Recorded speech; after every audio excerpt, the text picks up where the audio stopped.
Okay, we are now live. Thank you for joining us this evening.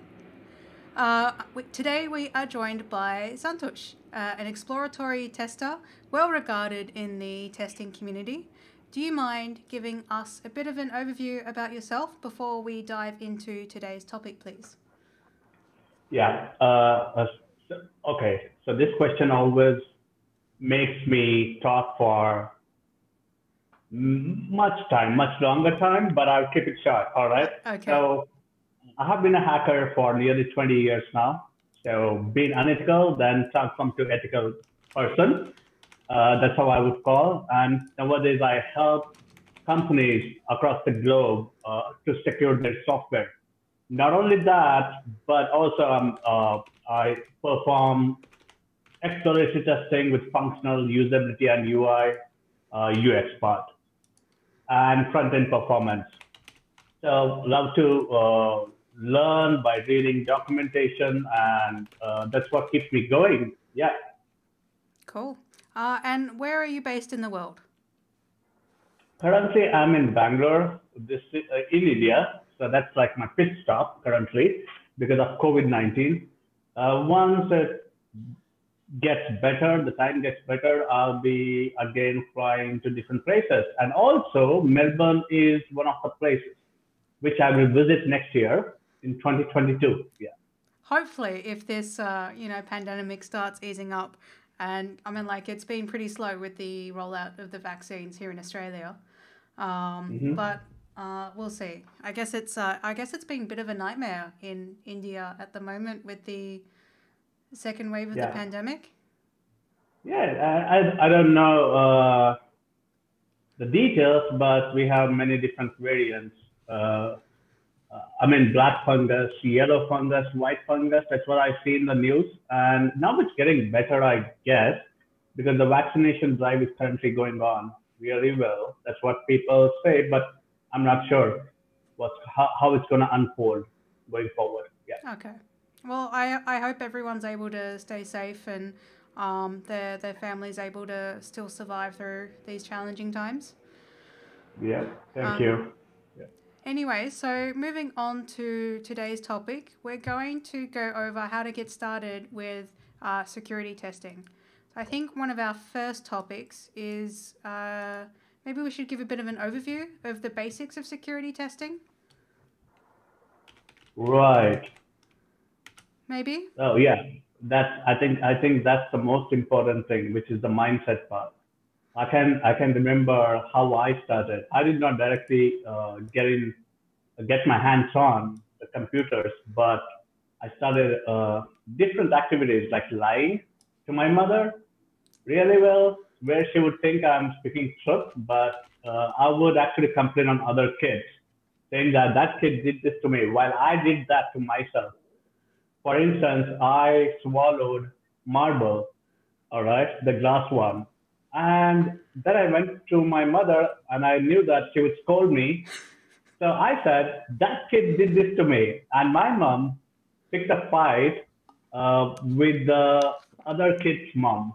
And she was like, okay, your kid did this to my kid. And those were the things, and also shoplifting as well, because I love chocolates and I'm still having chocolates as well now. So I did shoplifting of those kind by building that trust, and also used to steal money from my father, his whatever his t-shirt, I mean shirts. So he would come back home, then I would pick only 1 rupee, even though he would have around 20 rupees or something, because I don't want it to pick more so that he starts doubting.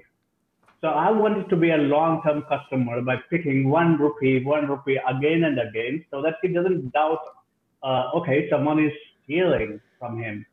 So yeah, so I think that's where the journey started from. And moving forward, even today as well, I focus more on the mindset compared to the tools part. The reason being that is uh,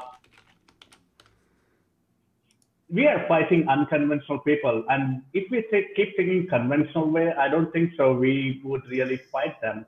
The black hat hacking world or industry, I would call it as an industry itself now, the unethical hackers group. The reason being that is some people hire black hat hackers as well to hack someone, and maybe they demand a ransom for maybe 100,000 US dollars or pounds or whatever the currency is. And they make money out of this. So it has become a business now. And it's not like the old times where computer emergence response team used to take care of any unethical hacking, because we have got so many applications around the globe. Since, I mean, computer emergence response team used to do its job well before, because there were only few applications on the web. But currently, as there are many, it's very hard for even search as well to even look into it. Yeah, so what I think is mindset plays great role, and tools, of course, tools help you to be faster and make a better progress. Only after you know how the tool works. And also even before using the tool, one has to have this mindset and understand how the systems are functioning with each other. It's not just like, well, I use a tool, I click on them, and then it works fine. So that's the thing, even about the be it attack proxy or Burp Suite or any other commercial tools as well. They go there, they click on that amazing button which says scan now. It just looks like any antivirus what we use in our computers today. So we don't want to just be a script kiddie who would just click on a button and then say, okay, look, okay, we got something in the scan result. Scanners are low-hanging fruits, and they are not something that black hat hackers really think about. Well, low-hanging fruits help them to think a creative attack going forward, and it just doesn't end there. So what I believe is the mindset is the top priority. If you really want to become a great hacker and want to really help your customers to secure their software to an extent, it's nothing like there's a foolproof software. Just for anyone who's joined online, just to provide a bit of a basis to make sure we're all on the same page, do you mind giving like a brief overview of what is security testing? Right. So any unauthorized access which doesn't belong to you and you are using it for your own purpose, it could be any beneficial reasons like stealing the money, stealing the chocolate, and stealing a mobile phone from someone else, or pickpocketing. All these are different kinds of hacking. Not necessarily it has to be only with the software. Software hacking is one part of it. And social engineering plays a great role in hacking. We always think that tools are going to safeguard us, but social engineering, what I subscribe to, the definition goes this way.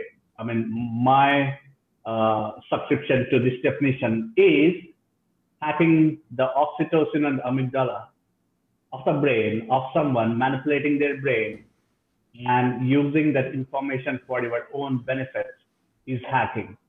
So that's a simple definition, but I don't want to go towards, oh, these are the things and all those. So anything that you can use for your own benefits by unauthorized way of doing something is hacking to me. Of course, people call security testing, penetration testing, and WAP, like vulnerability assessment. To me, it's like, how do I steal something for my own benefits, or I may just love it. It could be a grudge on someone that I don't like that person. It could be the previous company where I did not like something and I want to hack them. I mean, I'm not that person. I'm just giving you an example so that people get it. I don't do that, but people who are black hat hackers, their intentions are many. However, we don't want to find out the intentions of black hat hackers. The reason being that is we cannot even find why they are doing it. We know that they are doing it. And how do we actually safeguard our software or application or our home, or it could be physical infrastructure or our RFID, which we scan before we get into the premises of our organizations. So it's a bigger subject. It's not just applicable to the software or your applications, be it web applications or mobile apps or anything like that. Yeah. And we brought up the term black hat hackers. That also raises the question of white hat hackers, right? Yeah. So there is, you know, you can, if you're interested in looking into more training around ethical hacking or white hat hacking, there is a certificate for becoming a certified ethical hacker, and there's a fair few online courses that move towards this direction. There is a strong focus on learning the tools of the trade, but also how to approach security hacking from an ethical point of view. What would you say is the key differences between a black hat versus a white hat hacker? Right. One is an unconventional mindset that I see in the industry in a majority way, where white hat hackers, they are working for an organization and they want to safeguard against the script kiddies or motivated attackers or in general black hat hackers, whoever is doing a crime, stealing something or stealing the data of the users and making it live on eBay or some other platform on the web. So, I mean, they can sell this data to someone else. It could be our competitors, or it could be someone else who want to buy the data for whatsoever reasons. And we may not get to understand if some hack has happened until it becomes a news on the social media or the press release or anything like that. That white hat hacking is a good hacking at a high level where people work for the company and they hack, which is like a legal hacking for the company. And the black hat is like, I don't know this company, but I still like to steal the data. I don't work for that company. Yeah. And also, main thing is we have a lot of confusion in the industry and the laws as well, the cyber laws, the cyber criminal laws. Anyone who hacks, that person is seen as a bad guy. Hacking is a concept.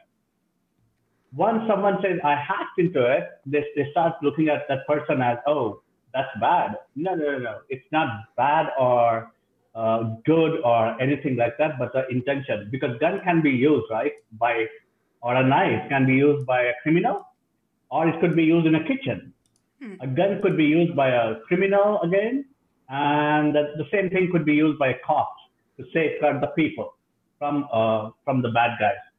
So the intention really matters here, and I hope the lawmakers or policy makers really work on whom to really punish and whom not to, because some good guys who are trying to help, the good people, the good hackers are trying to help the organizations, because there's so many applications, there are so many softwares. It's really hard to fix everything very shortly. We need more people, and we need to build that trust factor. So there has to be something where the different governments have to work on these things. The laws, the cyber criminal laws, the data laws, and all other things. So if we do not have the data laws, I think we will be having data loss, losing the data. Yeah. Well, so, yeah. Talking about that bridge between white and versus black hat hacking, I'll just draw people's attention to have I been pawned, or have I been pwned? Not too sure how to pronounce pawned. But basically, this is a database of all lost passwords over the years of the internet. Once a white hacker posts a potential breach, or once a breach becomes discovered, or that data set is leaked somewhere on the internet, this is a database of those lost passwords. So, for example, my email that I've had since I was 12 years old, so it is now fairly old. It's old enough to drink. Has been part of I don't use this email on my day-to-day basis. I only use it for online spam and whatnot, but it's been part of so many data leaks. 12 data breaches for that email, because I've had that email for at least 18 years. Wow. So I think this platform is by Troy Hunt. Yeah, right? Troy Hunt. Troy Hunt is a bloke based in Queensland. He offers global training and consulting in the tech space. And it's very fun to watch some of his presentations on security testing. I think one of the most recent conferences I went to one of his talks. I think it was a Yale conference. And he was talking about these tools that they're, the smartwatches that parents can give their kids. He was talking about how easy it is to hack these things, and to get your kid to answer the phone from a stranger. Yale conference. Troy Hunt is what I'm going to look for. Was it Rise of the Breaches? That sounds about right. Making Child's Play. Anyway. He's got a couple of talks online about how easy it is to hack children's wearables. Yeah. I think it's completely easy, because rather than saying easy, these are very low-hanging fruits, which some people do. And smartwatches, I'm not relating it to what Troy Hunt spoke on the wearables, but generally speaking, I'm not quite sure when someone gives a shiny report, right, in an organization, a compliance report or security testing by some organization or a vendor. Now, one of the great questions that we need to ask is, who are the target audience? And hackers can be one of the target audience as well for a company. And if we are not focusing on hackers as well, so if we are creating the UI UX journey in an application, we also need to think about, can this journey help the black hat hackers? We only think about the good guys. All right, the good users are going to visit our platform, and then they are going to use only this way. Well, we don't have control if our application or app is on the web. Anyone can download, anyone can install. They can decompile if it's a app or something like that. For instance, you have a .apk file for the Android. There are tools which can do that. It's not only about the tools, but also once you decompile the app, what do you want to do? And some things can be, you don't want to filter yourself out, or probably you don't want to judge yourself. You are in the exploration activity. Where it go, keep going on. And then whenever you find something, you say, hey, look, maybe I can do something here. I can try to hack it, or data leakages. Yeah. So there was a group of Android developers in Australia when the pandemic was first being hit. The government released a mobile app to track to help in contact tracing, and I think there's many governments around the world that have tried to build these types of apps that help with contact tracing. I just need to word better, and. The community decompiled the app and basically scanned it for any vulnerabilities, but they're also just mostly checking to go, does it say what it says it does on the box?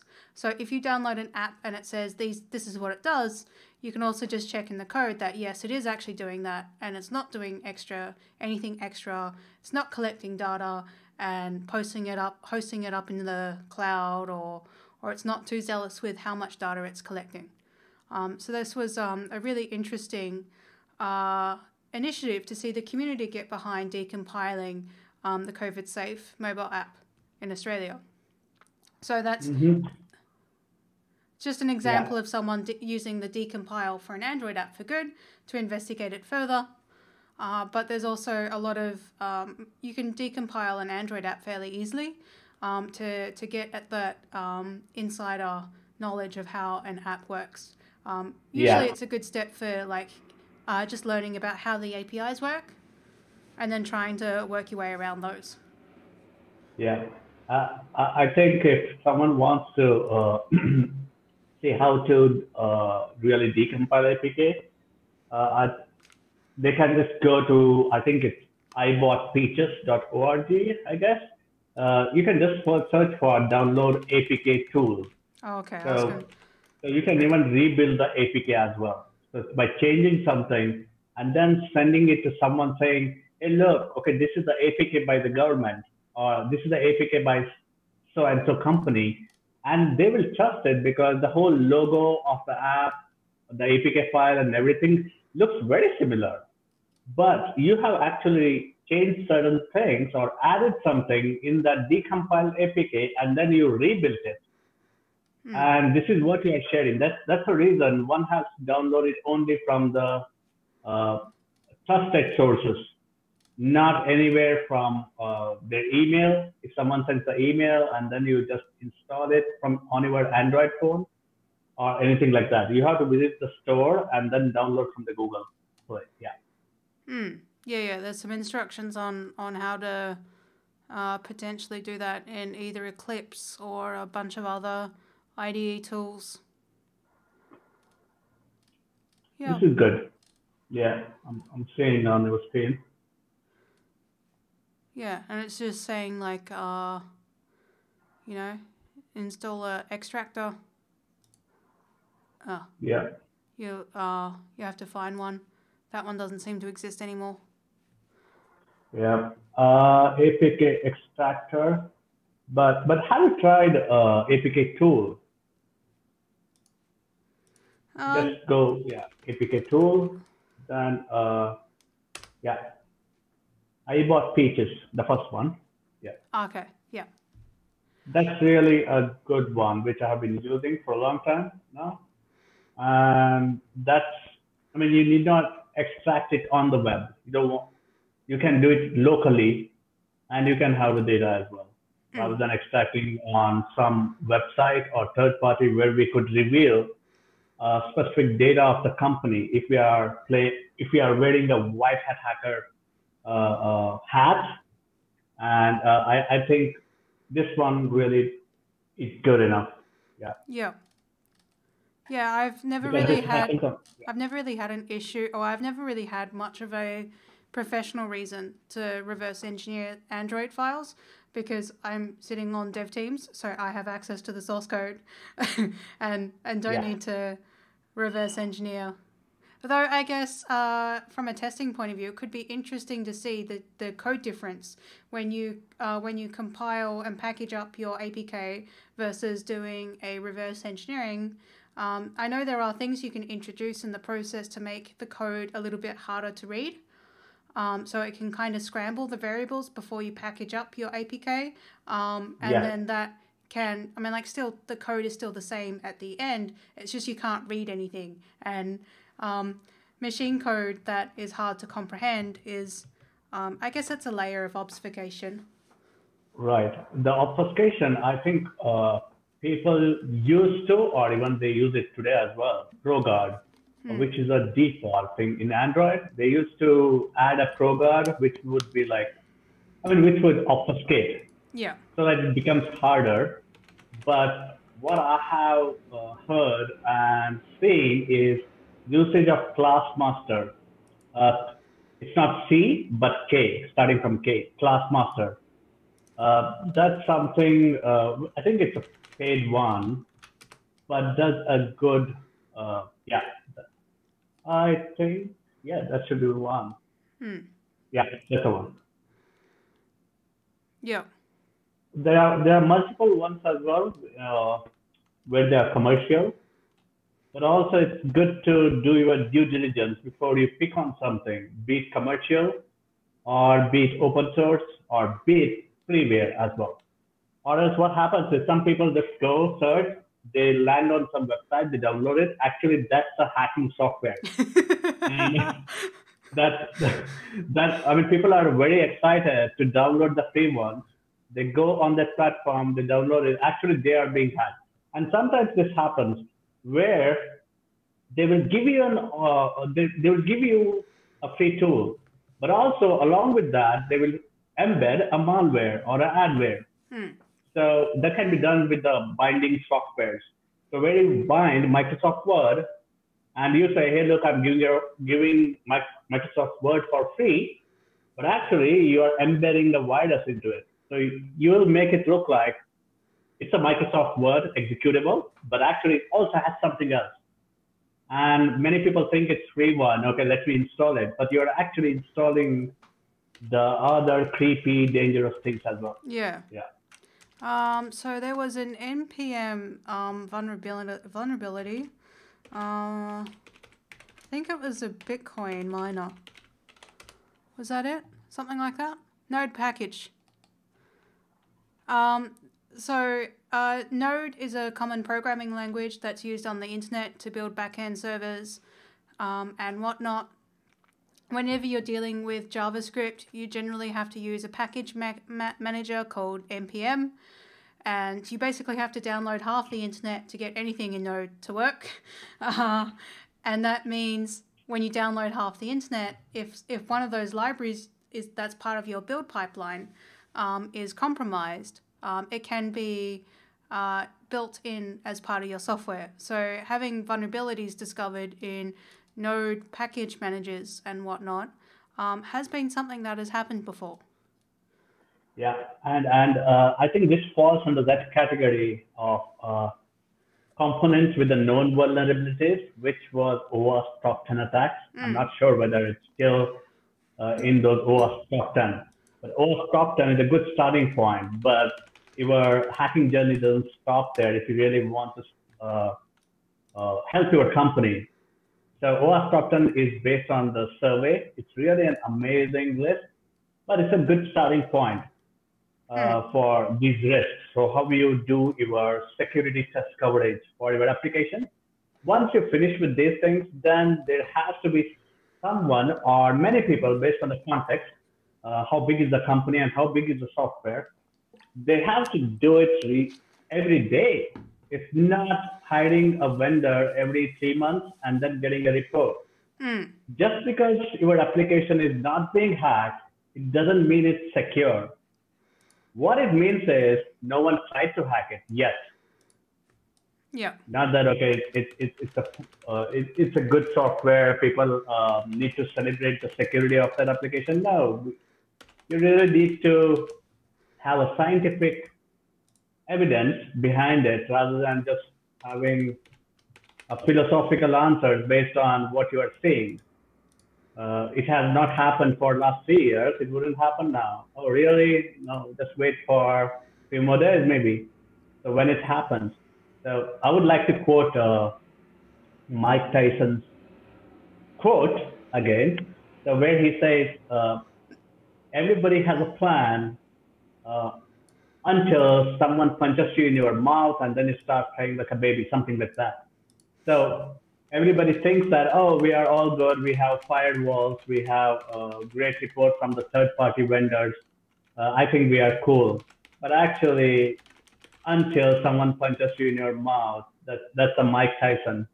And then you start crying like a baby because many customers, people keep coming to me asking, Santhosh, can you help us? Someone did SQL injection on our application. But the problem here is they could have come to me long time back when I asked them. But some people need that. Some people need to be hacked in order to approach someone. But it's very hard to heal from that incident, like such as SQL injection or anything. One is a ransom, because I have got certain cases where the black hat hackers were demanding ransom from these companies. And they said, Santhosh, can you help us in terms of negotiating with the black hat hackers? Because they cannot really negotiate, like reducing the bitcoins. Can you reduce 50 bitcoins to 20 bitcoins or 1 bitcoin or something like that? I'm just adding unknown thing for that number of bitcoins. But yeah, they come to me and then they say, hello, SQL injection, can you please, how much time will it take? Can you do it in 3 hours? And I'm like, no, shut up. No, it cannot happen in 3 hours. Again, you are doing one more mistake. Will you at least listen to me now? All right. So let's deal with it in an effective manner and efficient manner, rather than again rushing and doing something. I mean, why do you want to pay me for just 3 hours, right? Because you are going to, and I won't find what's the problem in your application and how to approach a black hat hacker. You would be paying good enough money to me in those 3 hours, but let's try solving a problem rather than just trying to find it superficially on the top. So, in terms of teams owning their own security practices, like I've often worked in teams and there's been a separate security team that you reach out to every now and again to help them do an internal security audit if you are making security enhancements. I've really struggled with that mindset because I believe security is an element of quality that should be the team's responsibility, but it can be hard to train and develop those skills when there's just so much other technology to keep up to date and on top of. Do you have an example of a team that was able to embed security best practices into the whole dev process? No. So, I mean, I haven't seen a company doing that, but I have heard people saying that they do it, all right, but I haven't seen it. So, they're not exactly going to hire you if they're already on top of their security practice, right? Exactly, right? So that's a good thing for me as well. So what I believe in is many people have this fear of learning something new. And security testing is one part of it where they think that I need to go through this training of base XYZ training, the certification, and then I'll be fine. No, your certification is going to enable you to get a job. But if you really want to help your customers, that's not going to help you because that's so outdated. And one of the certifications that I can speak about is OSCP, which is really good compared to many other things. Offensive Security Certified Professional. OSCP or OSP? OS, Offensive Security Certified Professional. CP, C for cat. Yeah, that's good. And it's still okay even if you don't do OSCP. I haven't done it, all right. But if you want to do it based on your context, do something which is credible to your journey, your career. When I say career, it's about helping your companies or organizations. All these things. I'm not saying you would get a great paycheck or anything like that. When I say career, because if you are going to help your company, I think, of course, you need not worry about the extrinsic motivations, which could be money or anything. First, you need to have this intrinsic motivation to really help your companies to safeguard against these creepy, dangerous hacks. And I think people can start learning about it. They can start going on the streets and learn about how can I get into that physical infrastructure. So let's say in an apartment building, there are these doors. When someone, a user state it could be RFID, whatever. They swipe it, and then they open it, and then they go to the elevator. But still the door is closing slowly. Think about, oh, what if I get inside now, right? So you can start hacking by just watching around you, not necessarily need to directly jump onto how do I do API security? What does it mean to do XML injection or LDAP and all these attacks? Start from a simple thing. For instance, you go to your login form and don't go to login form itself. Go to sign up, all right? So while signing up, just sign up with one character password. That's a security bug now, considering the password policy. So I think you can start. It's a mindset which is a must to identify something is a security bug. There is a weakness. Even though you see nowadays where you register as one character password, you still say, oh, it should be fine because that's so and so application, because it cannot really identify it if you don't build a mindset. There could be a bigger security bug in front of your eyes, but you cannot really identify, and then you will just leave it there. And that's really dangerous. And one is the OWASP top 10 attacks, if you want to go there. But even before you go to OWASP top 10, go and watch Kevin Mitnick's videos on social engineering so that you can get the mindset. Because Kevin, I think he's amazing personality in hacking, but he serves the game time as well. And then he came out, and nowadays he helps different companies around the globe, I guess. My hands down but favorite? Of course, he helps different, yeah, that guy. Amazing guy. I mean, his videos are one of my favorites in my subscription on YouTube. And I love hearing him because, for instance, now, if I ask this question to someone, or you can try asking to your friends, just say this, right? Why do you have such a weak password for your LinkedIn? If they say, what? How do you know? Then it just means you did not know, but now you know. All right? It's a weak password. So they use some password which can be really bad, or I just ask this question to them. Why is your Facebook password less than 10 characters? And they are going to always help you with the exact number. Oh, no, it's 12 characters. So you see the social engineering happening here, because people don't like it when you try to tell them they're stupid, and then they will really reveal the real length of the password, which is 12 characters. Say, hey, look, I use the 12 characters, man, I'm not stupid. But actually, that person becomes stupid because they're revealing that information. Yeah. So do you use a password manager? That's the question that I always get.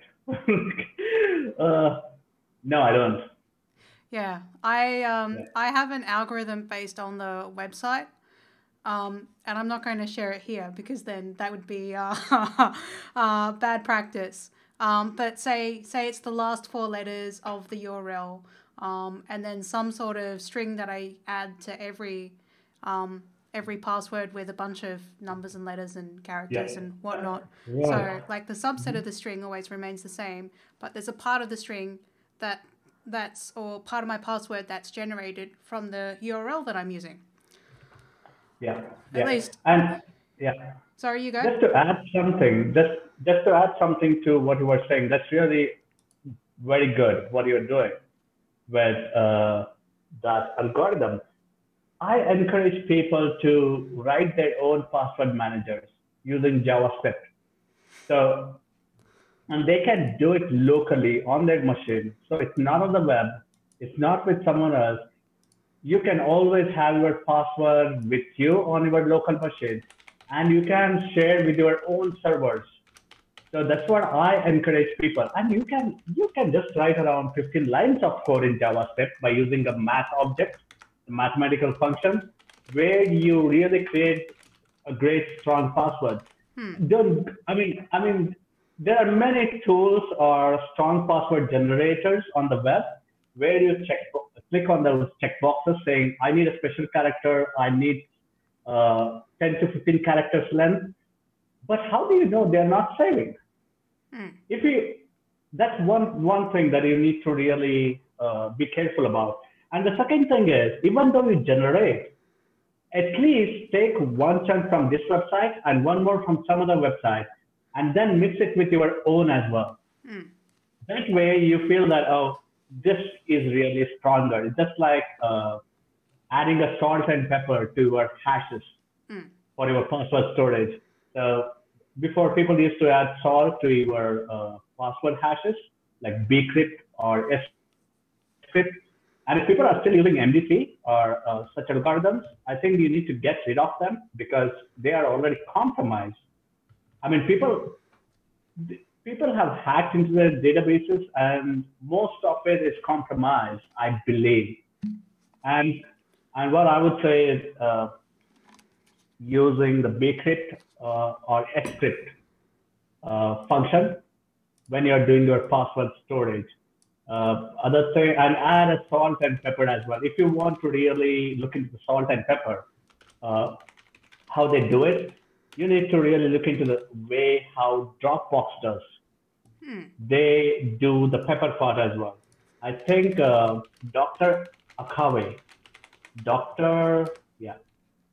I just was thinking of password storage, OWASP.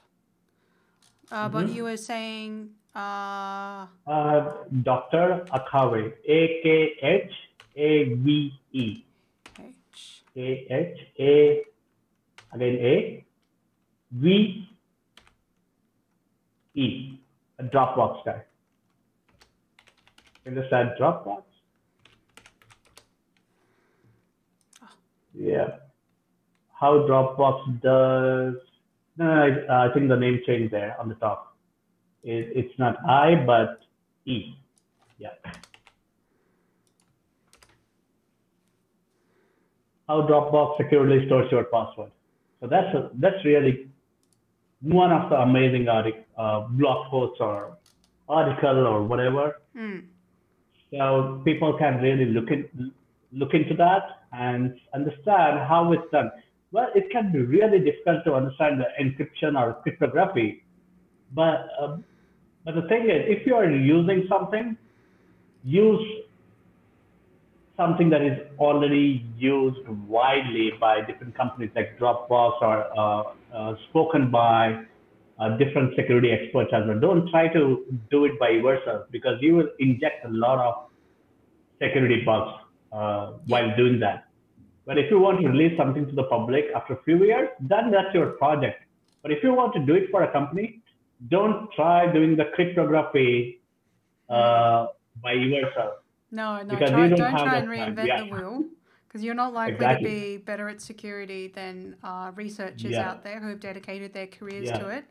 And if you can avoid building your own authentication system, if you can get away with just using Google Authentication or Facebook Google Auth or any other third-party integration for authentication, you'll just generally have less things to worry about. One less thing to worry about. You'll still have 99 problems, but just one less one. Indeed. Yep. Cool. So I think... I mean, I usually forget how did we arrive here. I'm sorry, what was the question? We were talking about password managers. Yeah, password managers. So I create my own password managers in my machines. And also I store it on my own servers. That's what I do. And I do not give license to someone else to use my server. The moment I help someone to enter my territory, I have to forget about security. So I'm using this one for myself. I use JavaScript as well deeply for the password generation. I don't use the online tools like password generators to do that because I don't know. I'm a very skeptical person. I don't trust, generally speaking, I don't trust. I don't know what to say, but I don't trust anything so easily. Yeah. Okay. So I guess we were meant to talk about getting started with security testing. And you've mentioned that before you go to the OWASP top 10 and have a look at those security vulnerabilities, you should try and approach it from a social engineering attack. Yeah. So we've got a sample website called Altero Mutual, which is a demo site. It's a fake bank, but I think it has lots of vulnerabilities in it and can be used for practice of exploring some of these security testing skills. So if you were trying to do this from a social engineering point of view, what's like the first areas? What grabs your attention when you're looking at this type of page? Right. So my first thing would be understanding the culture of the organization, be it any organization. It could be the CEOs or CTOs or product managers and or the developers or testers. So I would like to understand the security posture by looking into the profiles of different people who work for that specific company. Okay. For instance, you can go to osintframework.com, OSINT. OSINT framework.com. Yeah, the first one. So there are so many free tools, all right? If people generally come and come to me and they say, Santhosh, what tool do I need to use? Well, I'm a tool-less guy. So I go on to the web and I find something, I explore and I get it. So what I tell them is there are so many tools on the web, thousands of them.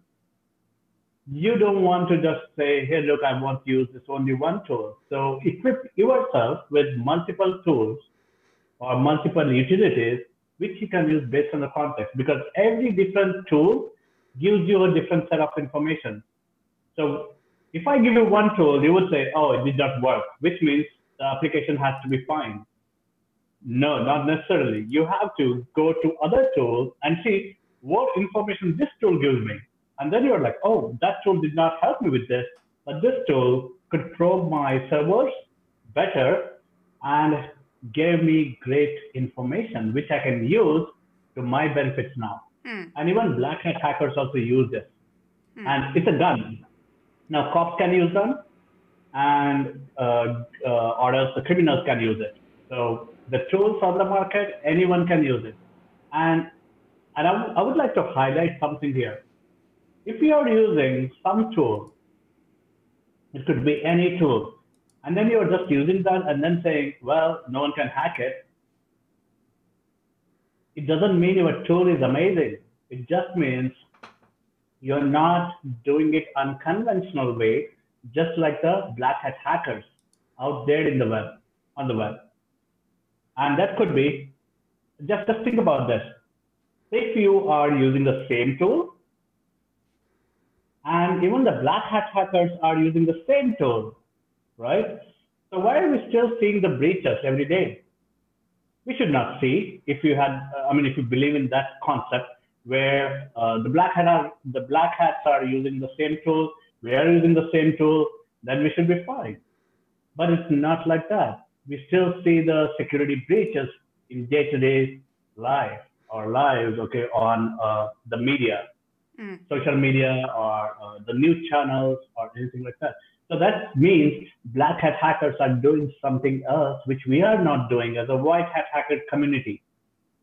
So we got to really practice. Rather than thinking, first we need to think about how we build that mindset, and then we can fight the unconventional part of the black hat hackers. So there are many free ones, there are many commercial ones in this as well. So if you, for instance, if you are looking into the email records, you can just enter the domain name of a company and you get the HR managers, CEOs, CTOs from, I don't know how they gather it. They gather it from many different sources. It could be Stack Overflow. It could be all these free websites. It goes and extracts the information from there. Okay, email address. So I'm going to pick on my own domain. Sure. only because I can hack myself. No. Oh, can you go to hunter.io? Hunter. Oh, the website. bug hunter. The bug hunter. Ah, I think that's by these people. Adapt. Oh, so that's the. So if I do the email.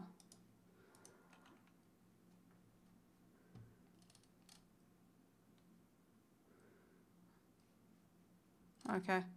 Anyway, I just clicked on one of the random ones. So email search. If you go to the hunter.io, Oh, yeah, I think that one. Yeah, that's one. Oh, So okay, just cool. enter the company name.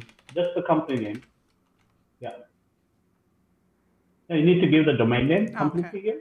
Yeah. Look at that. Look at that, Sam. Yeah. It's already telling. No, that's my autofill, I think. That's your autocomplete. Yeah. Sorry. Yeah.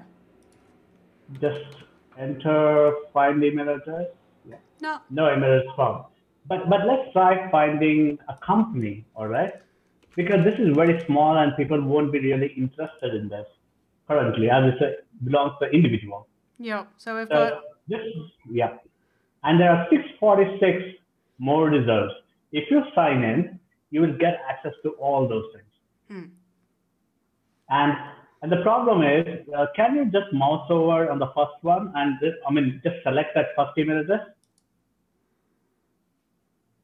Don't go to the link. No, not the link, but just the email address. Just copy that. Oh. Okay. Copy.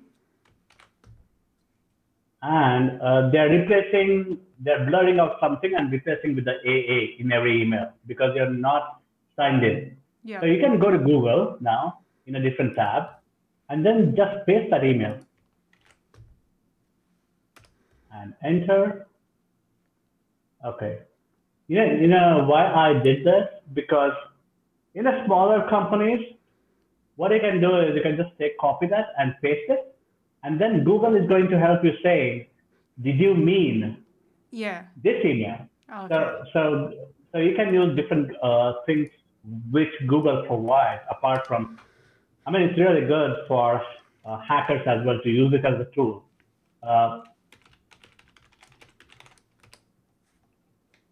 Okay. But that has, yeah. Yeah, no, that one. No, that has to be without space. Oh, yeah. Domain name. Maybe. I was just trying to find some emails from my previous company, which was tiny. You need to add the domain name as well. .com or .net or anything like that. I will. Campaign. Oh, campaign monitor. There we go. 41 results. Yeah, cool. So, you can do the same thing. Copy the first one and then paste it on Google. I'm very hopeful that it will help you. The Google is going to help you. I think I know who this email belongs to. Right. Anyway. Look at that. Oh, okay. Did you mean? No. No. But if I try the same thing from India, maybe it gives a different result.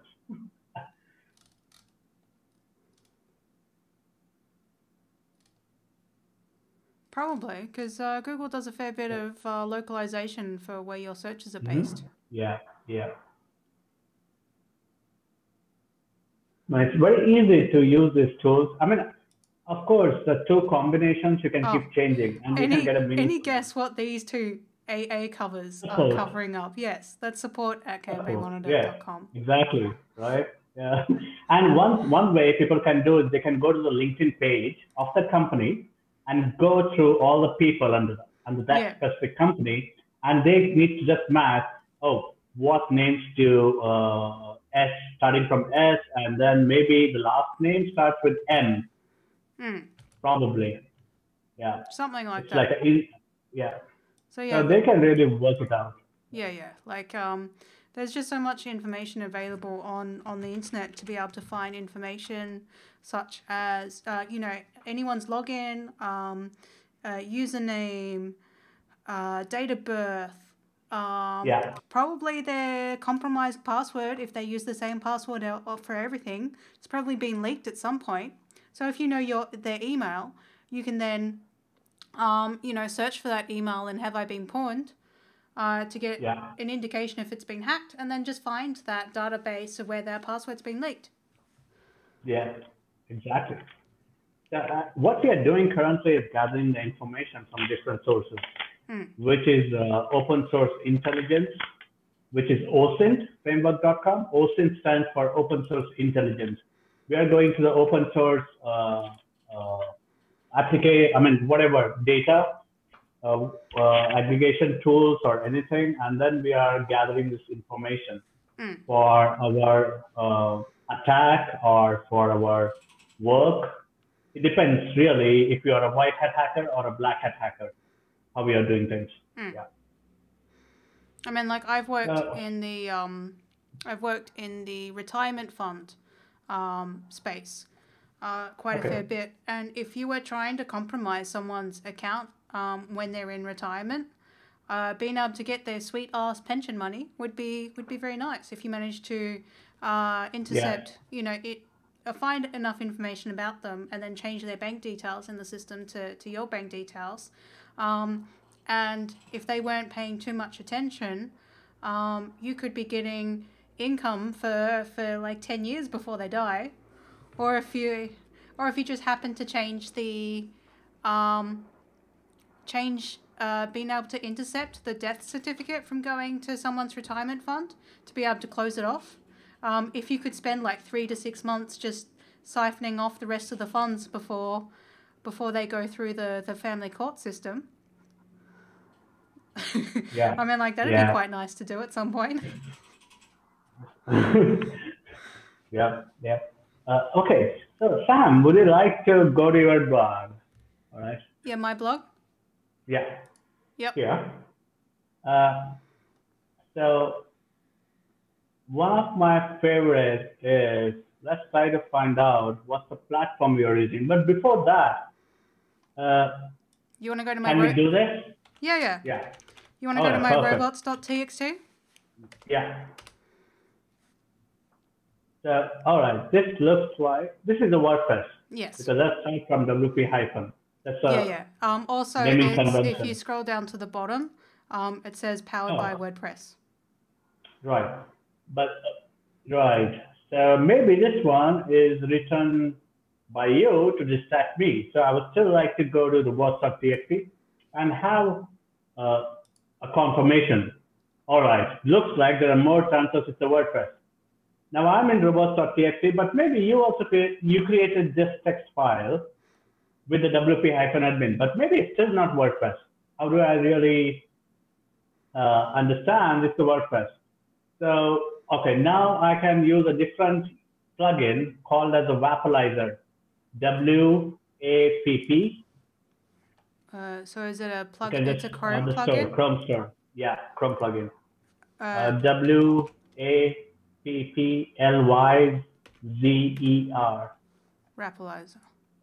Wappalyzer, yeah. So this one, what this does is, this goes through your client-side code. You can even find it from your view source as well.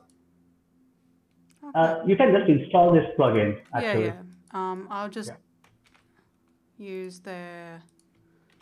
Yeah.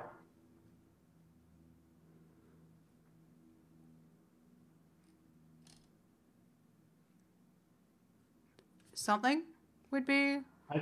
I think you can go to chrome.google.com/webstore. That's what I'm thinking, like Chrome extensions. Yeah, the web store. That one. Yeah. To Chrome. You're getting me to install malware on my own browser. Live hacking Sam. That's the intention. Well, no, that's not the intention. But how do you really? Yeah, that's a tricky thing. How do you know whether to trust me or not? That's when someone is being cryptic. All right, you can just pin that. Yeah. And then refresh your website on the home page. Just go to home page and then click on that plugin. All right, so that Now, that really helped me to understand, all right, you have WooCommerce as well there. So that tells me, oh, wow, Sam has somewhere like a shopping, some feature where there's a payment gateway or it could be anything else. Oh, it's not there. So let's go to homepage. Let's do this. This is amazing because now the exploration, this is like reverse engineering. Once you get to know what are the different plugins, let's go down. All right. Can I a bit? Oh, here's the store. Buy me a coffee. Cool. Perfect. So this is a WooCommerce then. So you see, without even looking into, without doing a feature tuning, we could get it from what plugins is Sam using on WordPress. Yeah. WooCommerce, the plugin. And, there's and also, if someone... Also on this page, I have all of the, well, at some point I have all the versions of all the, of all the tools and technology I was using. Sam, get rid of them, please. Well, they're searchable. And... No, what happens is you are giving access to even script kiddies. Now, the hacking is about when you remove this data, you are not inviting those script kiddies, at least 10% or 20%. But what happens now is the script kiddies come onto your platform and they say, oh, wow, I can find it from here. But they are the people who do not know about Wappalyzer. They don't know how to go to view source.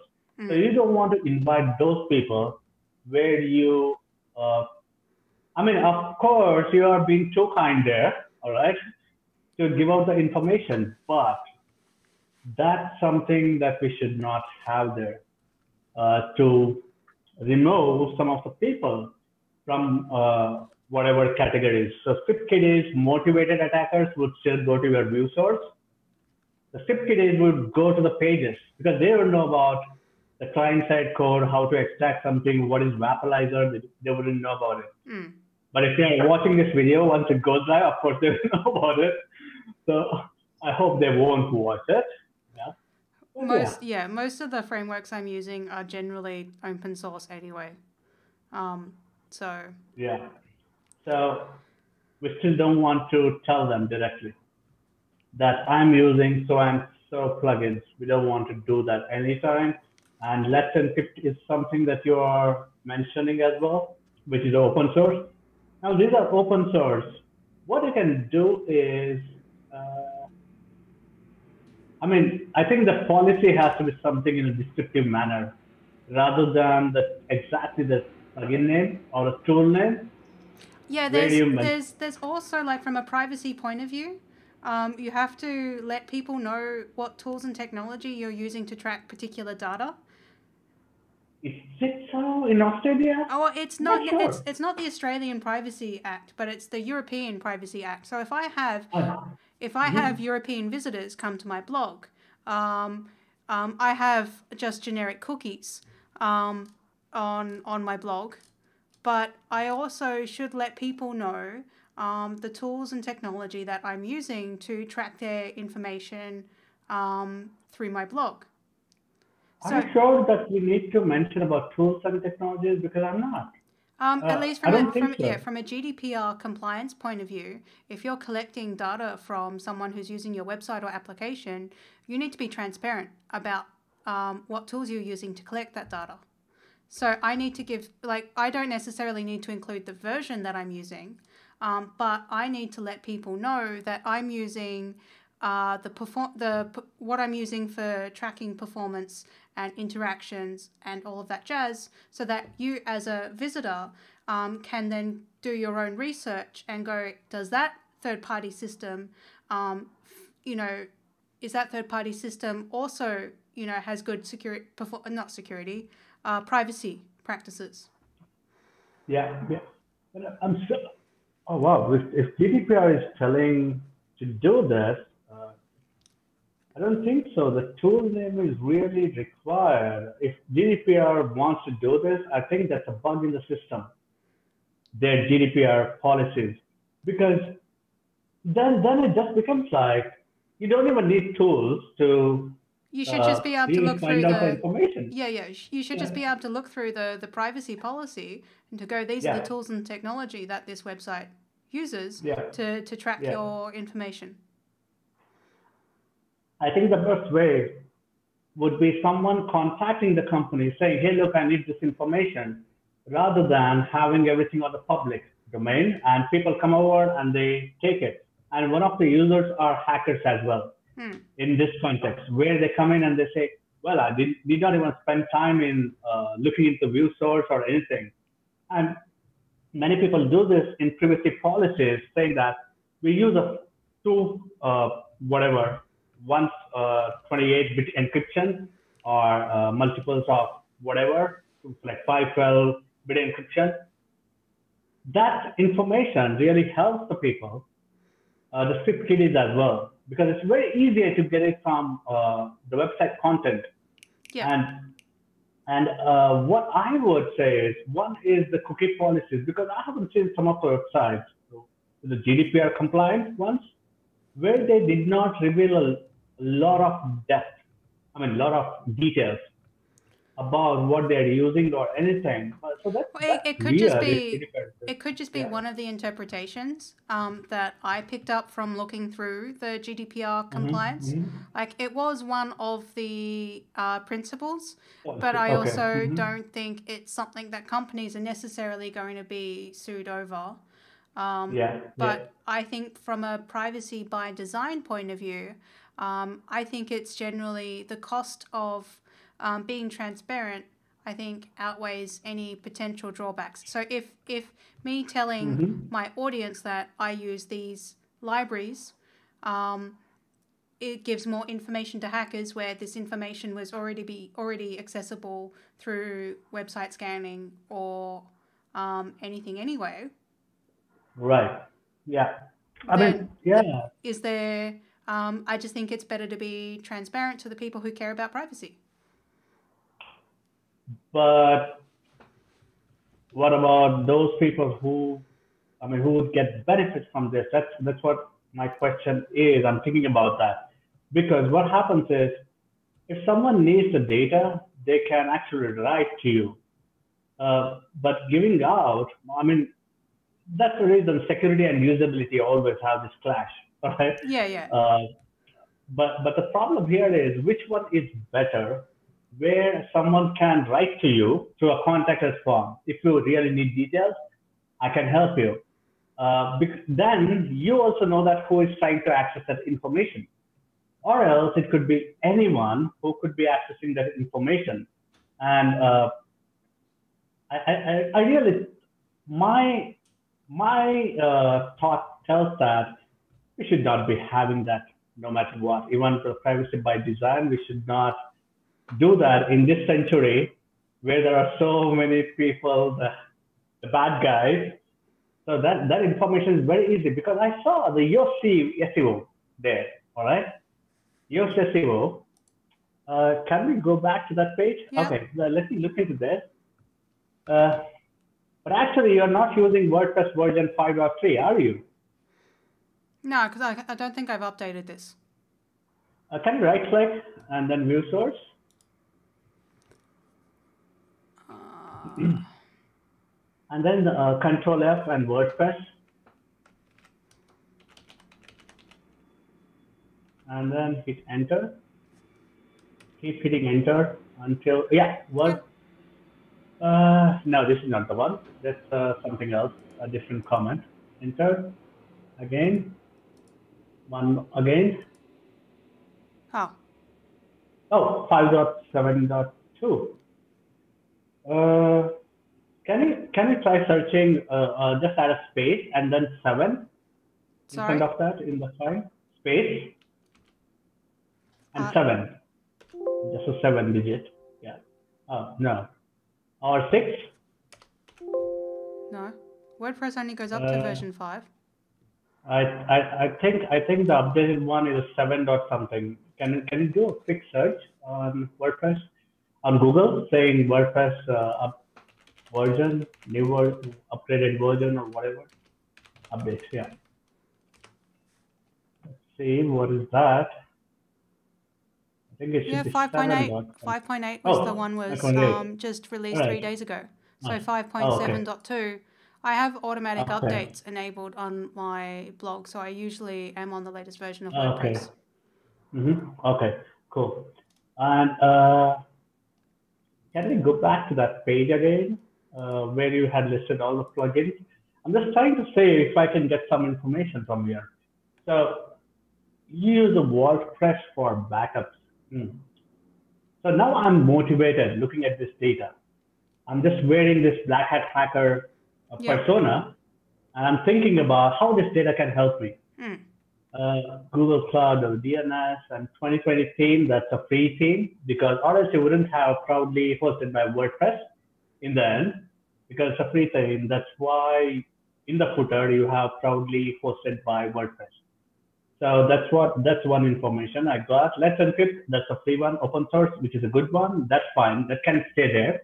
Let's Encrypt can stay there. But anti-spam, that can also stay there. That doesn't really matter. That can act like a scarecrow for black hat hackers, saying, oh, we did not even try that. And import meetup events. That's something that really helps me. If I hack this, probably I can get the event list or whatever. And maybe the private events as well. Not necessarily the public events, but the private. Jetpack, that's a SEO thing, analytics and everything, that's fine. But these have to be upgraded, because if there is 7.9.7 Jetpack, and you have already upgraded, but you haven't updated it here behind the blog, all right, this section. Now you could end up in motivating people to brute force your blog or bring it down. So we don't want to do that as well. So I've accidentally brute forced my own website by doing a Google Cloud security scan. Cool. I think I just had an expensive Google Cloud bill that month. Yeah. The WordPress importer, Google. I'm really interested in something. Now this idea helps me understand, oh, wait a minute, maybe Sam's mindset is like, okay, people have to know, right? So that's what my black hat hacker mindset is thinking now. She's too kind to tell people. That's a very good point from the privacy by design. But we are black hat hackers. I'm a black hat hacker now. So what I think is I'm really motivated to find out certain things here, and wearing a motivated attacker hat now. So I would like to do some tests here, and that could be, can we are on the contact URL in the address bar. Can we go to WP-content? Not there. We need to remove the contact. And then WP-content.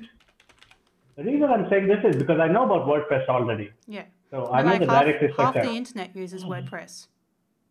That's cool. That's cool too. Yeah, half the WordPress users said, and that's a scary thing as well sometimes. If people are not taking care of what needs to be done. Now this shows a blank page, right? I'm motivated more now. What should be on WPress content? It did not tell me anything, like error 403 forbidden or not found 404, nothing. So that means if we go to network tab, very good. Yeah, that's what I'm thinking. If you go to the network tab and refresh that. Yeah, refresh that. Let's see, what's the status code? No. Oh, what? No, I think you went to the mobile and refresh something. So we need to cancel that mobile part. No, you have checked on that mobile beside that inspector arrow icon. Top. Oh. Yeah. So cool. Maybe we can delete it and refresh. Okay, yeah. So we got 200, which means we can go further. The 200, okay, which means it exists and it's actually answering to us saying, hey, look, we are fine. We're good. So now in front of WP-content, can you add uploads? Because that's the directory structure of WordPress. Not there. This side, on the right-hand side. No. WP-content/uploads. Okay. Yeah. I'll get rid of that. Now anyone can download WordPress because it's open source and they can get this.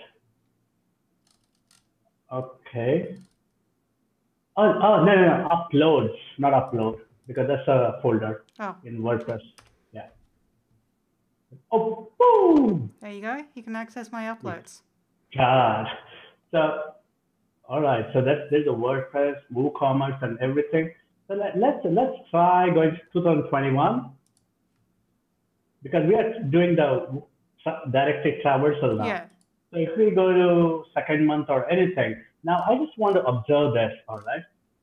I won't click on anything. I see some difference in the file naming convention.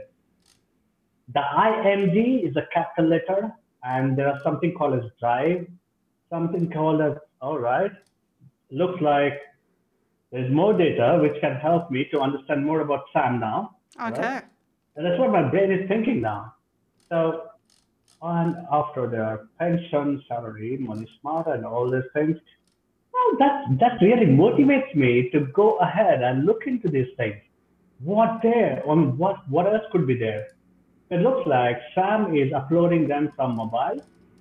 Sam is uploading them from computer because the file naming convention, if you see, there's a capital IMG underscore because that's the default when you save a file. Can you open that? Oh, Soya chunks. What are you in India? So that's what I would like to understand. Oh, really? I'll show you.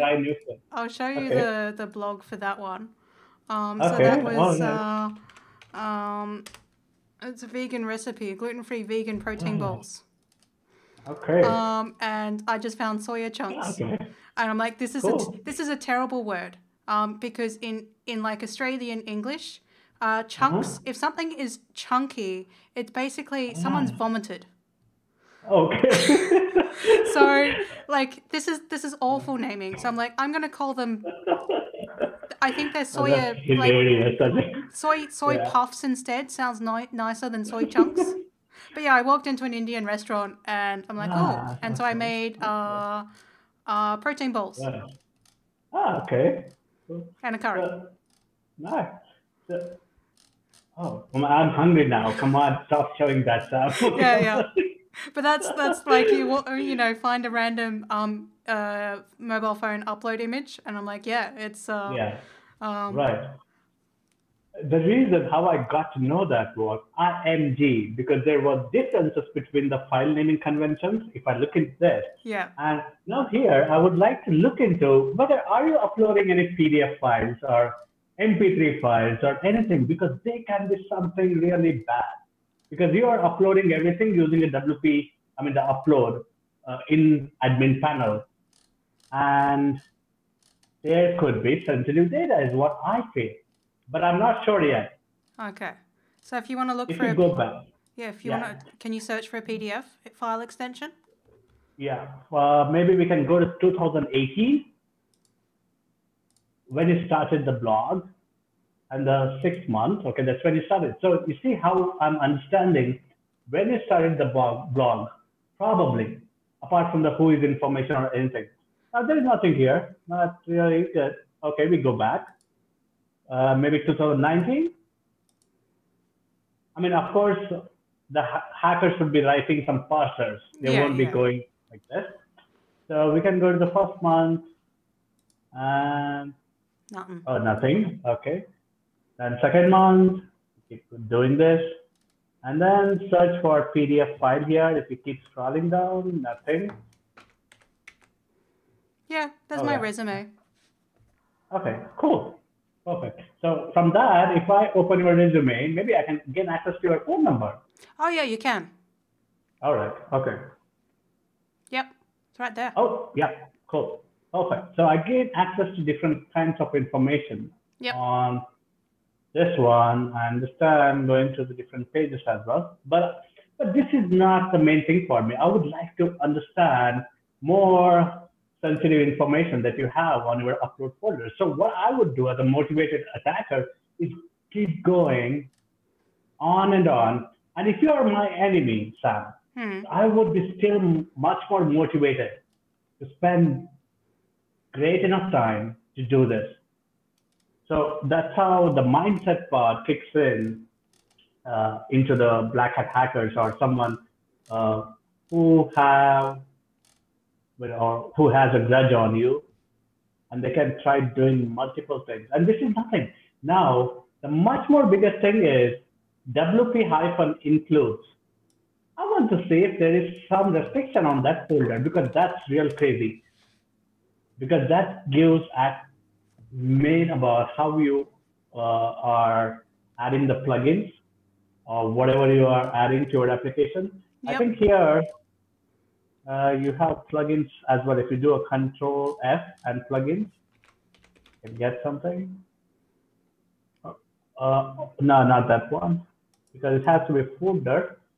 No, there's no folder for plugins. I think it's under WP content itself, plugins. So I get a list of access to all your plugins. WP-content / if you go to WP-content, we gain access to the plugins, I guess.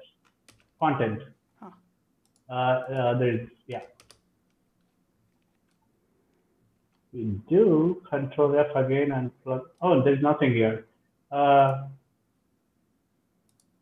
think WP content, WP uploads. Let me do quick Google search to understand the WordPress plugin structure.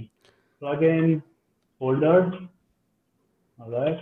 When I do that, managing plugins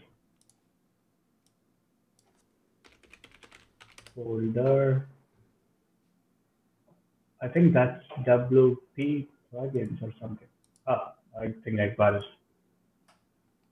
WP-content / plugins, because we wanted to have this directly structured names really well. WP-content / plugins. Oh, that's good. That's good to an extent where that's not being displayed at all. Yeah. Is it content plugins or includes? I think, yeah, content itself. / plugins. Can you try this? /mu WP-content / WP-content / mu -plugins. Try this, because some of the things in WordPress use this. No, nothing. Cool. So now, as a motivated attacker, what I want to do is I want to find your username, if it's right or wrong. I would go to the WP-admin panel, because that's a admin URL path for the WordPress.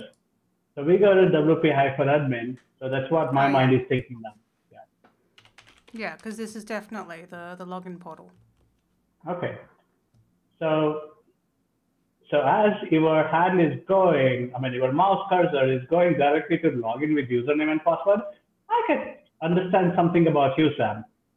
It's not login with WordPress, but you have a separate username and password, which is through login with username and password, because usually the human behavior, they directly go to what they want to do or whatever they have. So I think it's in login with username and password. I would go to that. All right, perfect. Let me try admin here. Just the username and admin. Technically my browser remembers something. That's fine. No worries. We are not going to try that. We'll try admin something else. And admin? That's just some password. Some password. Yeah. Because I'm trying to identify if the username is right or not. So I'm trying a username enumeration attack or a password enumeration attack here. So this error message says the password you entered for the username, which means this username exists. That's what the error message tells me. Just try entering some random username, and let's see if it has a different error message. Just some password, yeah. The error messages are different. Yeah, so we're getting information about that Right, exactly. admin So actually exists as a enumeration, user. right. So one of the way, if I remember, with the WordPress, you can go to a specific blog post and then right-click View Source in a specific blog post that you have written on your blog. Oh yeah, and you can see the author. Yeah, author. So from there, I get access to your username. I come there and then I go to wp-admin. Maybe you can try author. Control F author here. Yeah, so you got enter. You can, yeah, got it. Bug hunter Sam is one more. So what I will do is I'll copy this this string bug hunter Sam, not that one, but after author in the URL. The URL. Yeah. Yeah. Just click on that. It's fine. Yeah, or else you can just copy it from there itself. I'll just redirects. Got it. Then we'll copy only bug hunter Sam, and then we'll go to the admin panel where it's asking for the login.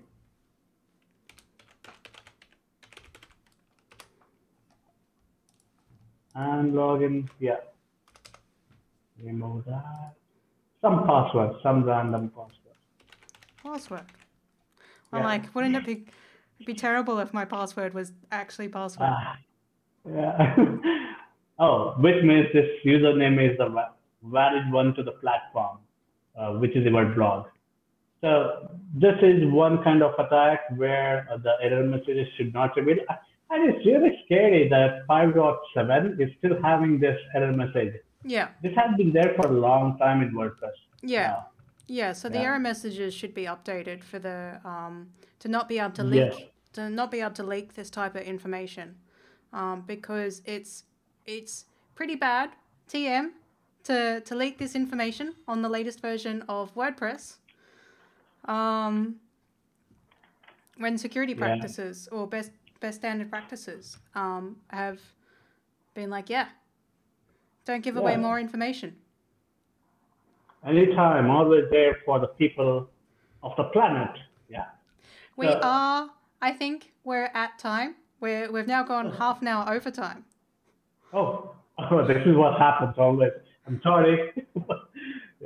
It's okay. I have no problems with that because I found that exercise really useful. Cool. And I'm really just using vanilla WordPress. I haven't really configured anything from a security point of view other than a self-signing Let's Encrypt SSL certificate.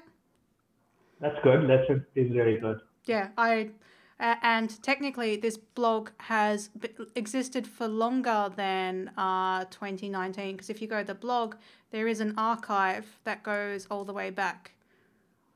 But 2019 was a backup, was when I changed domain names.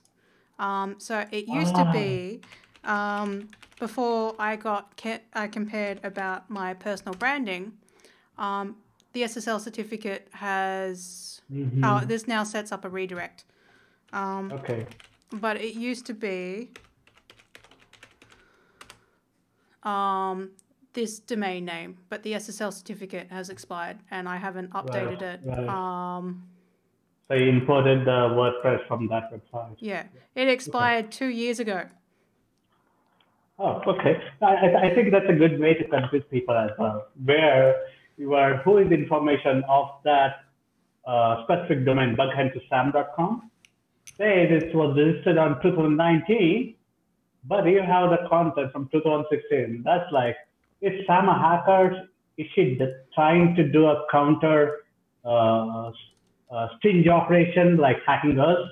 I mean, that's what the black hat hackers may think, because when they look into a different kind of data. And also, you know what, when you display about these plugins on your web page, what you're using, black hat hackers may fear you, thinking that you want to hack them because you are trying to attract them to hack you, but many black hat hackers think that, oh, maybe Sam is trying to hack us, so let's not touch it.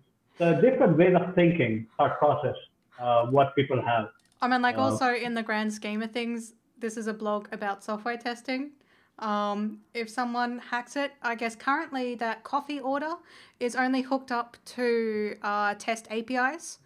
So you can actually go through and order as many coffees as you want and it won't charge you any because it's just using test APIs. But yeah, it's like there's nothing really seriously plugged into to much of it. I guess the biggest thing I guess I would be concerned about is if someone was able to hack my Google Cloud account. If someone could log into where I'm hosting this on Google Cloud and get into the server that way, that would be that would kind of ruin my day because then I'd have to kill off the instance or recreate an account. That's probably the biggest impact thing that someone could do if they were trying to. Yeah, can I give one last tip here to the audience? Yep, yeah, sure. Can you go to securitytrails.com?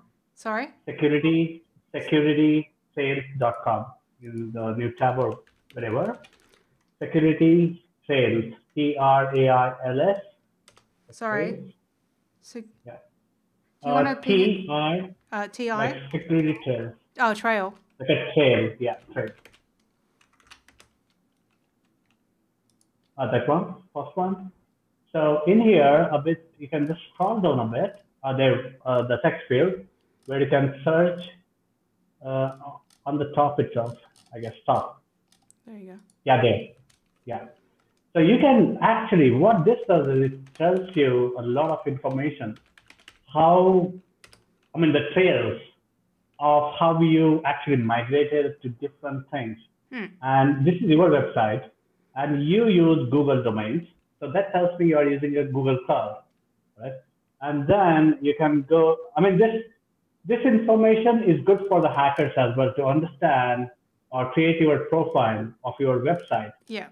And then try to do something. And you can try with previous companies or any company as well, the domains here. And that will tell you how many subdomains exist. And one of the craziest things the companies do is they leave the staging or test environments.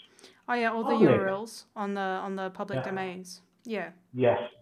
And no static IP or no designated IP addresses or anything. So if you just do any website here, which it could be a shopping website or e-commerce or whatever you like. bobsburgers.com. Oh, okay. There is only one subdomain. Yeah, but they use a CDN. And no, this is the same redirection. But maybe you can try something where it really helps you understand, okay, these guys are big and these are the subdomains. And what hackers try doing is they start going to every subdomain here. Yeah. And then say, what can I find here? Oh. And now that's a funny thing because yeah, so this Have I Been Pwned has a staging. Yeah, staging. So what hackers do is they copy that URL and try to open in a different tab and see whether can I open this or there is some kind of a basic auth, at least basic authentication, or it requires a designated IP address. All right, looks like it's on the web, the stage. Yeah. I think there are many websites like this. Even the biggest airlines, biggest healthcare industries, biggest e-commerce, even the testers inside the organization. Qantas.com, 311. Awesome, right? Look at that. Yeah. So you can gather a lot of intelligence from here, and then say, oh wow, these people migrated to Amazon and then Google Cloud. They must have done something else. So yeah, there we go, staging. Staging, yeah. You can just look into that. And maybe if it opens, then it's really bad. And people have to understand this. Whatever is internal, we have to close it off or have a designated or dedicated IP addresses. Only if someone connects to that VPN with that specific IP address only, then we open this up to them. Or else we have to say, no, we should just block them. And many companies are not doing this, the tiny things, but they are focusing on OWASP top 10 and everything else, but these things have to be really taken care of. Yeah. Cool. Okay, I will stop. Yeah. So in summary, we've been focusing on how to build I can't remember what that point was, but let's just delete that one. How to build that software hacking mindset. And we've talked about how to start with social engineering, as opposed to the tools don't really matter so much because there are so many tools that can support the data gathering. Yeah, and you can add one more link called as social-engineer.com. Many videos, just like Kevin Mitnick, and a lot to learn from there. Yeah. Yeah, .com.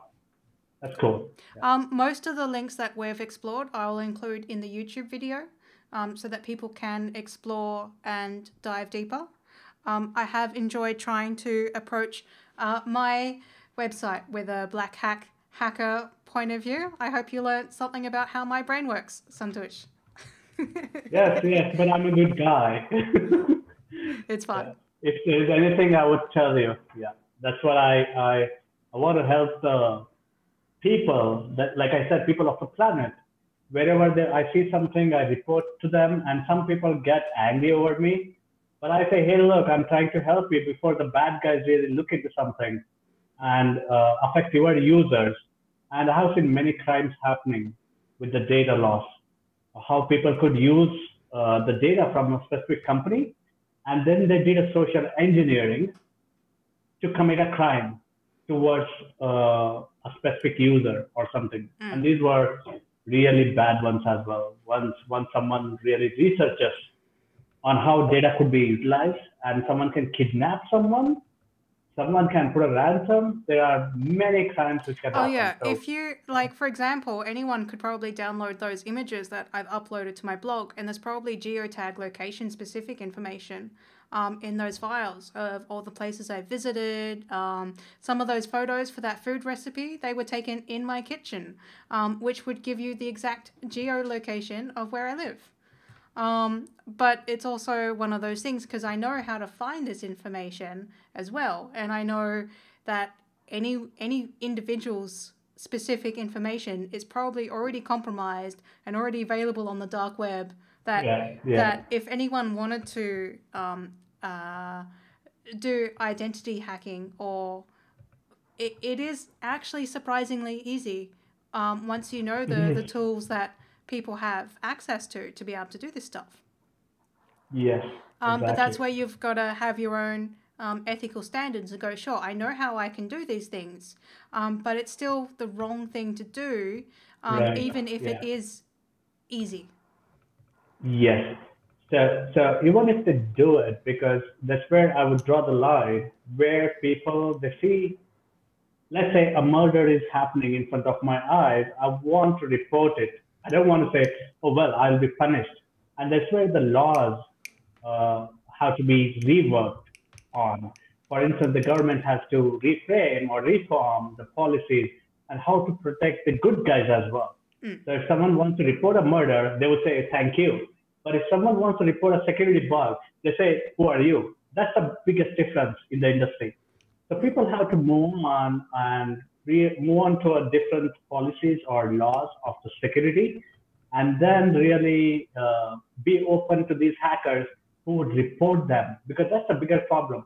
And we have millions of applications, and we cannot fight it by just few numbers of hackers. If we are creating, we are closing our doors towards the good hackers who want to report something, whatever they see. They're not really hacking. They see something, and then they say, hey, look, I want to report. That's it. So, yeah, that's what I think. The whole world has to look into it and reform the laws, whatever. Yeah, I'm not sure when will it happen, but I actually request to the people who are responsible for this to think about it and do it. Yeah, cool. Perfect. Okay, I'm done. Do you have any final sentiments for anyone who's still who's managed to survive and is still watching the live stream even 40 minutes after we were meant to finish? We've got 3 people who are online still at the moment. Oh yeah. Right. So what I would like to tell people is, whenever you are trying something like hacking or something, you seek permission from the owner.